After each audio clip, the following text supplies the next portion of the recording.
Fala pessoal, eu sou o professor Daílson e começando mais uma aula de biologia. Hoje nós vamos falar sobre o filo Annelidea.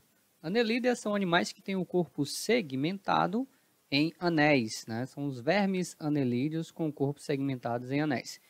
Eles possuem espécies terrestres e também espécies aquáticas. O mais conhecido verme anelídeo que nós temos é a minhoca, mas existem também outros parentes da minhoca, como por exemplo as sanguessugas. Os anelídeos eles têm essa relação, a gente pode observar aqui a classificação do grupo dos anelídeos, e no corpo desses animais são encontrados pequenas cerdas. Essas cerdas são chamadas de quetas. Então a quantidade de cerdas ajuda a definir em qual classe de anelídeo o animal está encontrado, está classificado. Então nós vamos ter aqui, por exemplo, os poliquetas, que são os anelídeos com várias cerdas, onde são animais marinhos.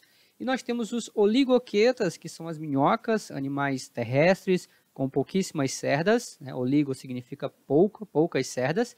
E nós temos os anelídeos sem cerdas nenhuma, que são os hirudíneos, que é o grupo das sanguessugas. Mas as sanguessugas também têm outros irmãos, outros primos, né? São outros grupos de anelídeos hirudíneos, tá? Mas você precisa entender que a gente pode dividir em três grupos: poliqueta, várias cerdas; oligoqueta, poucas cerdas; e hirudíneas, sem muitas cerdas. Os poliquetas são marinhos, as oligoquetas são as minhocas, então vocês conhecem muito bem, e os hirudíneos, melhor representantes, são as sanguessugas, mas existem também representantes dos hirudíneos de água salgada, animais marinhos também.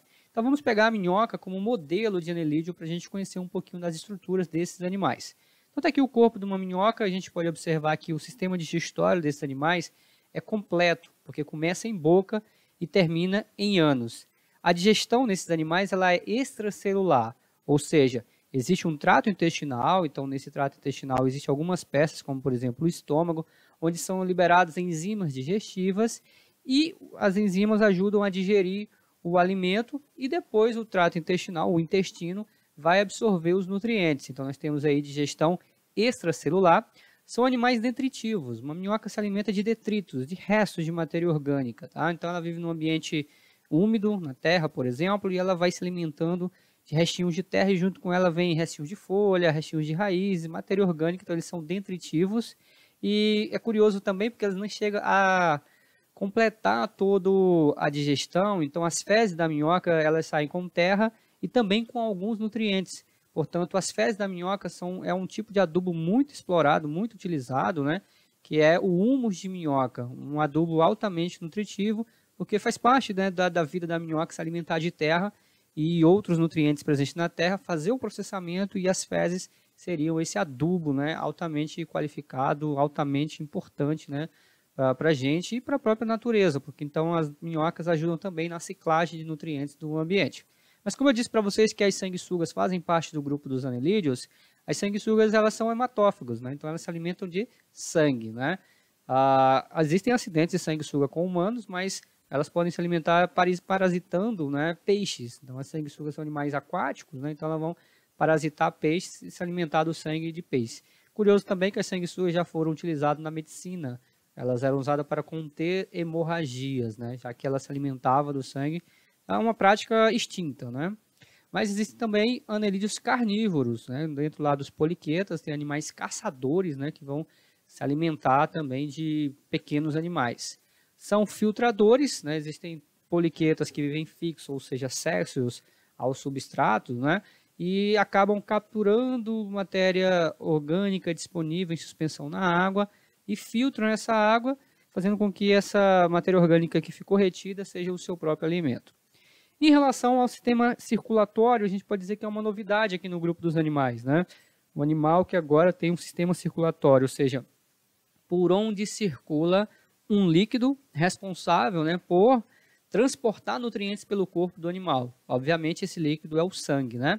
Então, a minhoca, ela tem um sistema circulatório e é um sistema circulatório fechado. Isso quer dizer que o sangue circula somente dentro de vasos sanguíneos. A minhoca tem o coração e os capilares. Então, o coração tem essa função de bombeamento, né, do sangue, tá?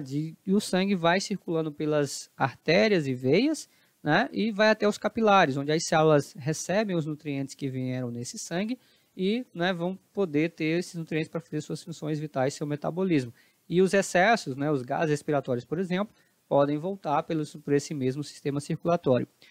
Quando a gente fala de sistema circulatório de humanos, por exemplo, a gente já liga diretamente com o sistema respiratório, porque são os nossos pulmões que a gente faz as trocas gasosas. As minhocas, elas ainda não têm um sistema respiratório com pulmões, né? Não é um sistema respiratório pulmonar. A respiração das minhocas é uma respiração cutânea, significa dizer que ela respira pela pele. Isso faz com que, né, a pele dela tenha que ser fina, bem delicada, como aqui nós temos o tegumento, essa pele da minhoca, e uma coisa também muito importante é que essa pele seja sempre úmida. Por isso você não vai encontrar anelídeos em ambientes secos, em ambientes áridos. Os terrestres são de ambientes úmidos e os outros são aquáticos, né? Então, através da pele, existem, né, capilares próximos à pele, onde há essas trocas de gases, tá? Então, o gás oxigênio, ele entra no corpo do animal por difusão, né? Porque dentro do animal tem menos oxigênio do que no ambiente, porque o animal consumiu o oxigênio que estava dentro dele. Então, por difusão, o oxigênio passa pela pele e vem para o sistema circulatório. E o CO2, né, que é o produto do metabolismo respiratório, ele é eliminado também pela pele. Então, nós temos aqui uma respiração pela pele, chamada de respiração cutânea. Veja que está ligado, né, com o nosso sistema circulatório, tá? Aqui nós temos também o processo de excreção.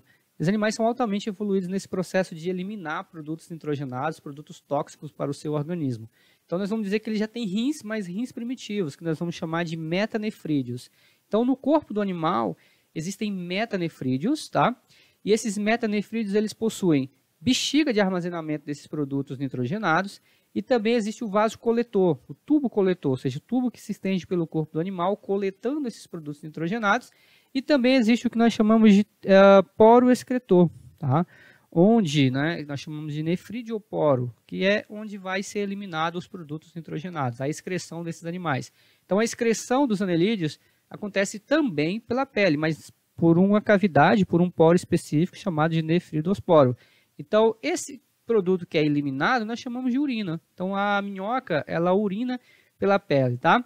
Uma curiosidade, aproveitando essa imagem, é que esse sistema urinário ou sistema excretor, ele se repete em alguns segmentos. Então, é comum nas minhocas a gente ter o repetimento, a repetição, tá, de alguns órgãos. Tá? Por exemplo, no próprio sistema circulatório que eu tinha falado, o coração ele pode se repetir nos 15 primeiros anéis, nos primeiros anéis da minhoca. Então, eu tenho aí 15 corações dentro de uma minhoca. Aqui eu tenho vários nefrídeos porque eles se repetem nesses segmentos. Tá? Então, os segmentos da minhoca, ele é um animal segmentado, e esses segmentos eles tendem a ser muito semelhantes uns aos outros, tá? Em relação ao sistema nervoso, nós temos um sistema nervoso ganglionar, isso quer dizer que nós temos gânglios cerebrais espalhados pelo corpo do animal. Então, existem vários gânglios, tá, espalhados pelo corpo do animal, e também existe um cordão nervoso. Então, assim, não tem um centro de comando específico, existem vários centros de comando, tá? Aqui existe um anel nervoso na região da cabeça, então esse vai ser a região principal, né, de processamento de informações, mas existem gânglios, tá, espalhados no corpo do animal. Então, assim, acidentalmente uma minhoca, você pode ter feito essa experiência, né? As pessoas usam minhoca para pescar, por exemplo. Então, coloca a minhoca no anzol e a minhoca continua se movendo, né? Porque o sistema nervoso ele tem esses gânglios que ainda dá autonomia a alguns outros segmentos, né, do corpo desse animal. E existe esse tubo, né, esse cordão nervoso, tá? O único cordão nervoso aqui no corpo desses animais, tá? A reprodução, vou trazer especificamente a reprodução das minhocas, tá? As minhocas são hermafroditas, tá? Então, elas possuem os dois sexos, a minhoca é tanto masculina quanto feminina, mas apesar de poder se autofecundar, as minhocas preferem fazer a reprodução cruzada. Isso você já sabe, né? A reprodução cruzada aumenta a variabilidade genética e aí faz com que os descendentes sejam diferentes dos pais. Isso é importante para a sobrevivência das espécies, tá? Então, por essa troca de gametas, ou seja, uma minhoca, 2 espermatozoides para outra, e a outra acaba doando também esse espermatozoide para a primeira minhoca. Então, nós temos aí uma troca mútua, né, um cruzamento entre duas minhocas, e há a formação do ovo, e esse ovo vai formar, nessa região aqui, existe uns anéis específicos para a reprodução no corpo desse animal, chamado de clitelo, e aí nesses anéis aqui nós temos a formação de um ovo que desse ovo vai formar-se um casulo, né? Então, a minhoca ela tem desenvolvimento direto, tá? Então, gente, essas são as principais informações do filo dos anelídeos, principal representante nós temos aqui a minhoca. Forte abraço e até a próxima aula.